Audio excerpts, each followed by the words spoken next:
এই বুদ্ধিমান খরগোশটাকে ধরার জন্য পৃথিবীতে এলিয়েন চলে আসে, কিন্তু যখনই এলিয়েন তাকে ধরার জন্য সিঁড়ি দিয়ে ইউএফও থেকে নিচে নামতে যায় তখনই এই জন্য ইউএফও আবারও ফিরে এসে এলিয়েনটাকে উঠিয়ে নেয়। এরপর খরগোশটা তার গাড়ি দিয়ে সেখান থেকে পালাতে শুরু করলেই হঠাৎ করে এলিয়েনটা তার সামনে চলে আসে। এই জন্য খরগোশটা তার কানকে পাখা বানিয়ে উড়ে উড়ে সেখান থেকে পালাতে শুরু করে দেয়। এই জন্য এলিয়েনটা অনেক রেগে উড়ে উড়ে তাকে ধরতে গেলেই তার রকেটের ব্রেক ফেল হয়ে যায়। এরপর খরগোশটা গাজর খেতে খেতে তার গর্তে ঢুকে গেলে এলিয়েনটা সেখানে এসে ভাষণ দিতে শুরু করে দেয়। কিন্তু তখনই খরগোশটা তার রকেটের জায়গাতে বম সেট করে দিয়ে সেখান থেকে চলে যেতে শুরু করে। এই জন্য সে এতবার হেরে যাওয়ার কারণে 3টা রোবটকে ডেকে আনে।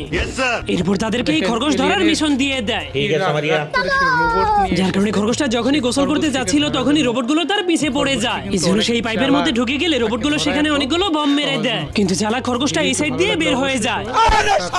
আর সে নিজের সঙ্গে একটা চুম্বক নিয়ে পাইপের মধ্যে ফেলে দিলে চুম্বকটা রোবটগুলোকে টেনে টেনে